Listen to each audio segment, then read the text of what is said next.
Morning प्यारे बच्चों। Question number 3 का 8th पार्ट ले रहे हैं। बहुत अच्छा क्वेश्चन है, इम्पोर्टेंट है एग्ज़ाम पॉइंट ऑफ व्यू से। एक्सरसाइज 5.3 का 3rd क्वेश्चन है बच्चों, और इस 3rd में आपको 10 पार्ट दिए, उसका 8th नंबर है ये। देखिए इसमें क्या कहा है आपको, nth टर्म जो है वो 4 दी हुई है, कॉमन डिफरेंस दिया है, और सम ऑफ n टर्म है -14। तो आपको n का वैल्यू निकालना है और a निकालना है बच्चों।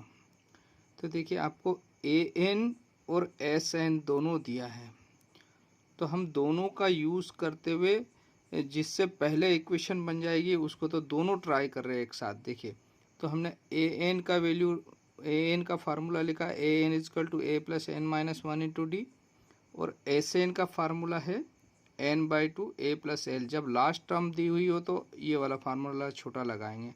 तो दोनों को साथ में रखने से हमारा सवाल जल्दी होगा और आसानी से होगा।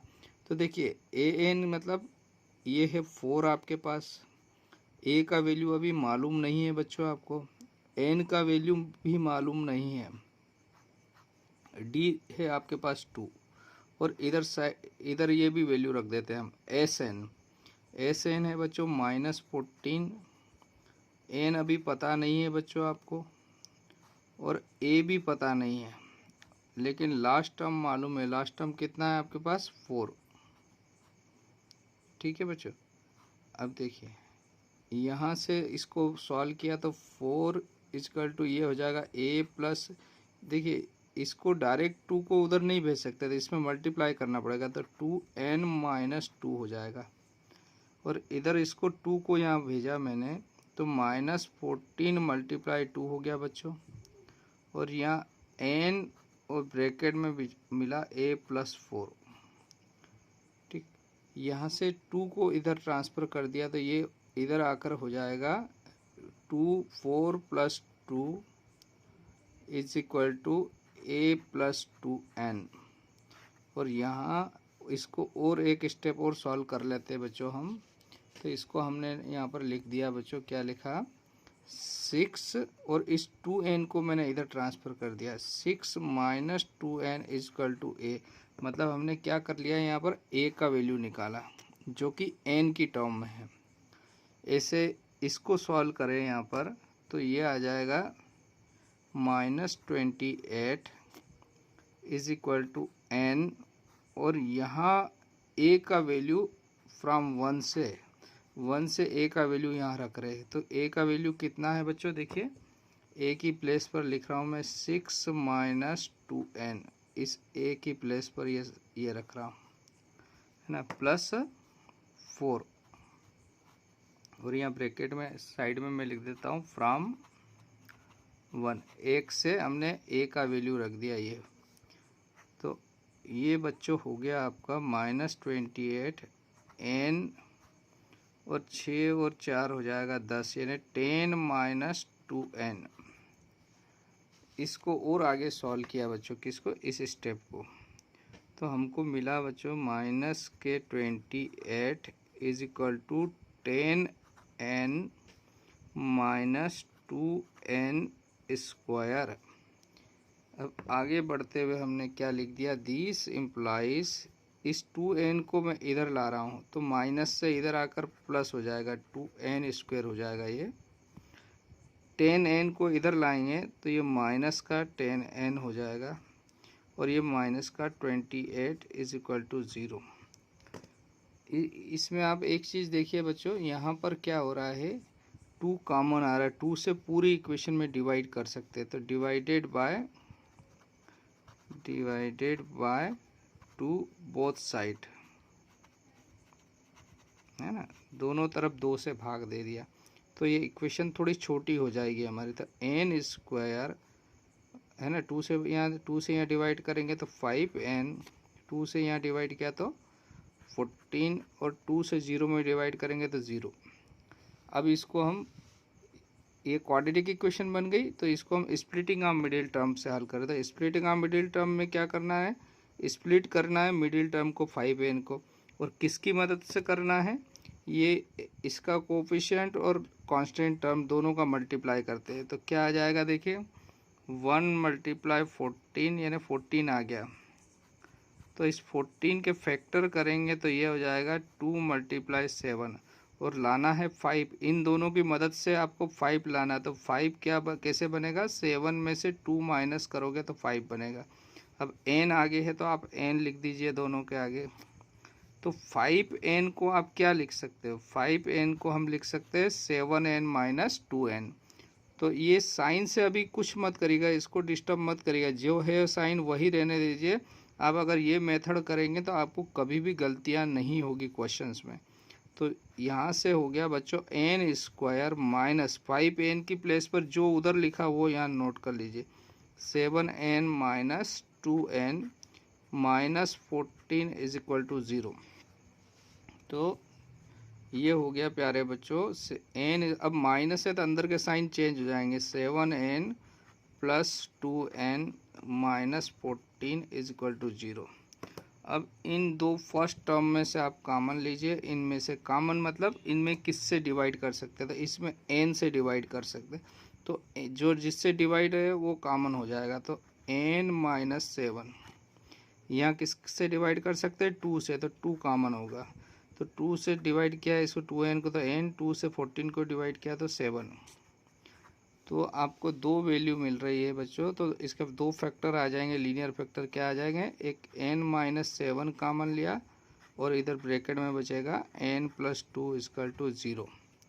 तो इसको सॉल्व करते हैं, यानी इसके n की वैल्यू निकालना है, तो ये ज़ीरोज़ कहलाते हैं। तो लिख देंगे यहाँ पर इट्स ज़ीरोज़। तो ज़ीरोज़ निकालने के लिए इन दोनों को 0 के बराबर रख देते हैं, यानी इक्वेशन बना लेते हैं। तो n माइनस 7 इक्वल टू 0 और n प्लस 2 इक्वल टू 0। तो दो वैल्यू आपको मिल गई प्यारे बच्चों, n इज इक्वल टू 7 और n is equal to minus 2। तो ये क्या है बच्चों, नेगेटिव नंबर है, और नेगेटिव नंबर है तो काउंटिंग नंबर नेगेटिव नहीं हो सकता है, तो इसको हम रिजेक्ट कर देंगे। तो हमारे लिए n इक्वल टू 7 आंसर होगा। तो हमको क्या निकालना था क्वेश्चन में, एक बार देखिए। क्वेश्चन में आपको n निकालना है बच्चों और a निकालना है ना। तो आप n मालूम हो गया है आपको, तो ये इक्वेशन फर्स्ट में वैल्यू रख देंगे हम यहाँ पर। n मालूम हो गया तो इक्वेशन फर्स्ट से a का वैल्यू आ जाएगा। तो a इक्वल टू क्या है, 6 माइनस 2n। तो हम यहाँ लिखेंगे फ्रॉम फर्स्ट, नाउ फ्रॉम 1 क्या है, a is equal to 6 minus 2n है। इसमें वैल्यू आप पुट किया आपने, तो a is equal to 6 minus 2 multiply 7, मतलब हो गया 6 माइनस 14। तो ये आ जाएगा माइनस के कितना, 8। तो आपका दो आंसर हो जाएंगे, क्या हो जाएंगे, हैंस हम लास्ट में लिख देंगे। हमको जो पूछा था वो क्या आंसर हो जाएंगे, hence n is equal to 7 हो गया है ना, और a is equal to minus 8, और यही आपके रिक्वायर्ड आंसर हो जाएंगे बच्चों। ठीक है बच्चों, तो यहाँ पर ये क्वेश्चन आपका कंप्लीट होता है। एक बार रिवाइज कर लेते हैं। देखिए आपको दिया है nth टर्म दिया है और सम ऑफ n टर्म दिया है, तो आप क्या करें, और d दिया है, तो इन दोनों को साथ में लेके चलते हैं। तो हमने दोनों को साथ में लेके चले तो n टर्म से a का वैल्यू हमने n में निकाल लिया। a का वैल्यू क्या निकाला, 6 minus 2n equal to a, और यहाँ पर एस एन वाले फार्मूले में इस प्लेस पर a का वैल्यू रख दिया। तो हमको एक क्वाड्रेटिक इक्वेशन बन गई हमारे पास ये। इसको भी सिंप्लीफाई करके 2 से डिवाइड करके थोड़ा और सिंपल कर लिया, यानी छोटा बना लिया। ठीक, अब इसको हमने फैक्टराइजेशन मेथड से करा, आप चाहे तो क्वाड्रेटिक फार्मूले से भी हल कर सकते हैं। आपके पास दो वैल्यू आएगी, n का n इक्वल टू 7 और n इक्वल टू माइनस 2। तो माइनस 2 काउंटिंग नंबर है, इसलिए ये संभव नहीं है। तो n इक्वल टू 7 एक आंसर हो गया बच्चों ये, और यहाँ से फर्स्ट में वैल्यू रख के a का वैल्यू निकाला तो माइनस 8 आया। तो यही आपका आंसर है बच्चों। ओके, थैंक यू प्यारा बच्चों। थर्ड का 9th पार्ट ले रहे हैं। क्या कहा है क्वेश्चन में, इन एन ए पी, यानी ए पी की फर्स्ट टर्म दी है ए इजकल टू 3, और एन जो नंबर ऑफ टर्म है ए पी में वो कितनी है बच्चों 8, और सम ऑफ ये एस मतलब हो गया सम ऑफ एन थे मतलब 8 है ना, तो 8 टर्म्स का जो सम है वो 192 है, यानी ये एस एन है बच्चों। तो आपको डी निकालना, बहुत आसान क्वेश्चन है बच्चों और छोटा भी है। तो देखिए ए इज इक्वल टू 3 दिया है आपको, एन इज इक्वल टू 8 दिया है, और ये s n is equal to 192 दिया है। आपको निकालना है डी। तो हम एस एन का फार्मूला लगा लेते हैं। तो s n is equal to N by two A plus n minus 1 into d. S n की प्लेस पर लिखते हैं 192, एन की प्लेस पर लिखा 8/2, 2a दिया है आपको 3 बच्चों, और n दिया है आपको 8, तो 8 माइनस 1, और d निकालना है इसलिए ये एज इट इज़ रहा।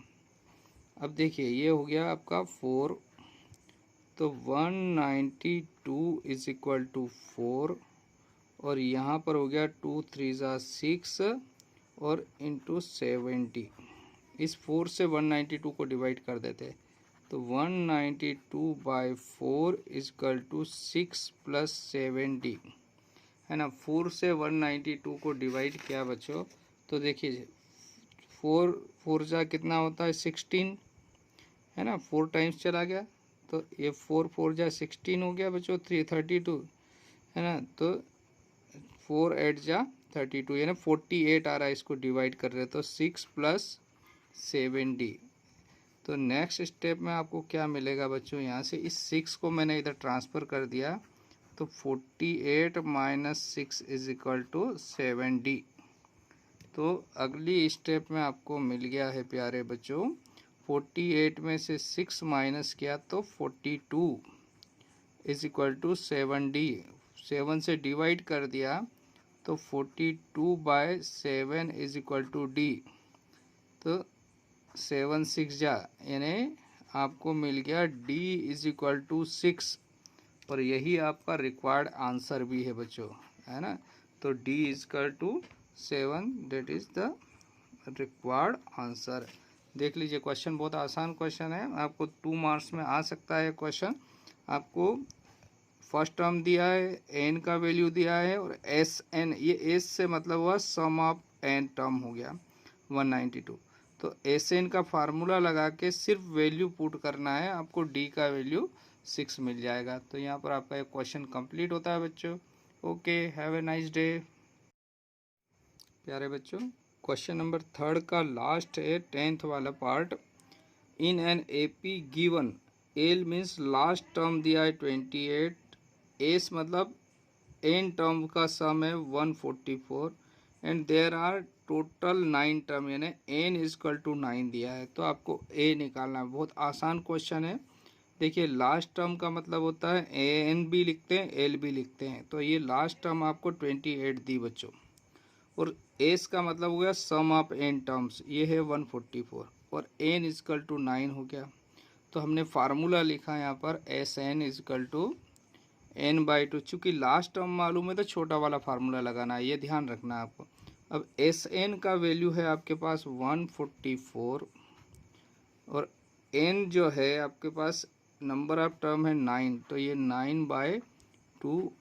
ए अभी मालूम नहीं है, लेकिन लास्ट टर्म आपको दे रखा है 28, तो ये 2 को ऊपर भेजेंगे, इधर क्रॉस मल्टीप्लाई करेंगे, 9 नीचे जाएगा, तो यहाँ से आपको मिला 144 मल्टीप्लाई 2/9 इज इक्वल टू, यहाँ पर आ गया a प्लस 28 बच गया, ये दोनों इधर चले गए है ना। तो 9 से अगर इसको डिवाइड करते हैं तो क्या हो जाएगा, 16 का टेबल अगर मालूम हो तो 16 9 जा 144, तो 16 आ गया बच्चों आपके पास, और 16 2 जा यहाँ 32 हो गया बच्चों, और ये हो गया a प्लस 28। 28 इधर माइनस कर देंगे, तो this implies 32 minus 28 is equal to a। 32 में से 28 माइनस किया आपने, तो यहाँ पर मिला आपको 4, तो a इज इक्वल टू 4 है ना। तो यही आपका आंसर है। तो चाहे तो आप यहाँ लिख दीजिए hence A is equal to 4, that is required answer. ठीक है बच्चों, ये हमारा आंसर हो गया। तो बहुत सिंपल सवाल है, क्वेश्चन एक बार और देख लीजिए। आपको लास्ट टर्म दिया है और एन टर्म का सम दिया और एन भी दिया, तो बहुत सिंपल सवाल हो गया। जब लास्ट टर्म दिए तो छोटा वाला फार्मूला, लास्ट टर्म वाला formula S N is equal to N by two A plus L. अब इसमें वैल्यू रख दीजिए, बहुत सिंपल सवाल है। ए इजकल टू 4 आपको मिल जाएगा। यहीं पर आपका क्वेश्चन कंप्लीट होता है third. Okay, thank you, have a nice day.